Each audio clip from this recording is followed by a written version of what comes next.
During a Stephen Colbert Late Show conda, Prince Harry stated that freedom best describes his future. If Prince Harry's 416-page autobiography Spare didn't reveal all there is to know about him, late-night host Stephen Colbert has a treat in store. In a pre-recorded interview that aired on The Late Show on Tuesday, the Duke of Sussex opened up to Colbert about his hopes for the afterlife, his favorite sandwich, a cheese and ham toasty with Dijon mustard on top, his aversion to snakes, and much more. The nearly 10-minute Colbert Questionert conda segment aired weeks after his appearance for a lengthy discussion with Colbert about his book, Spare, which sold 3.2 million copies in its first week on shelves and elicited a lot of laughter and applause. Prince Harry, a dog lover, thinks that after death, we become animals.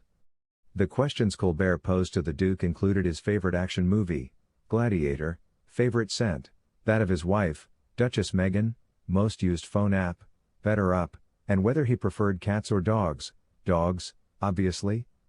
Prince Harry responded to Colbert's question about what happens to us after we pass away. I think we become animals.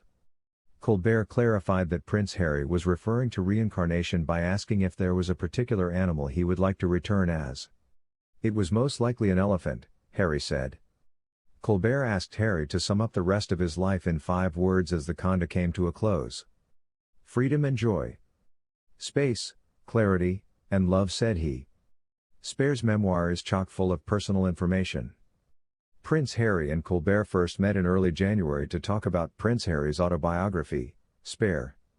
There is much to learn from the tell-all memoir, which provides plenty of drama and insider knowledge of the inner workings of the royal family, but also a thoughtful, nuanced recollection of the most significant stories the general public believed it knew about Harry.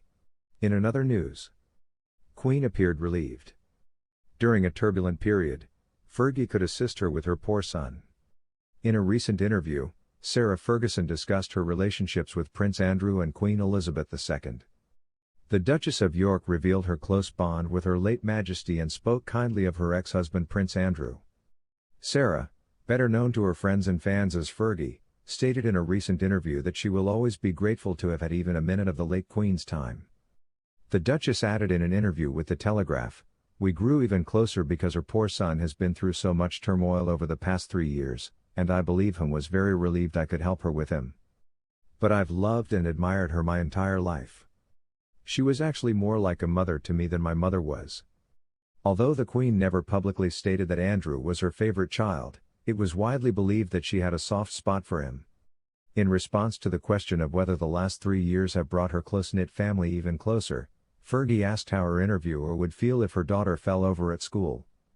The Duke's wife said, "Say something like, 'Get up, come on, everything's fine.' You do not want her to experience pain. And seeing what Andrew has gone through makes me sad, in my opinion." When questioned about the late Queen's assurance that Sarah would stand by her side even after her passing, Sarah responded, "She was aware. I'll always be available. Always. Since I cherish her." The allegations against the Duke of York, which he categorically denies, were made by Virginia Giuffre, who claims to be one of the victims of Jeffrey Epstein, a convicted sex offender. This is the tumultuous time Fergie is referring to. The public's perception of Prince Andrew began to decline in November 2019, when he agreed to an extensive interview with Newsnight's Emily Malies that centered on his relationship with Epstein.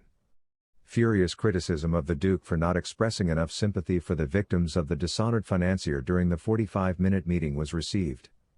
Days later, Andrew made the announcement that he would temporarily leave his public responsibilities as many of his patronages began to re-evaluate their relationships with the monarch.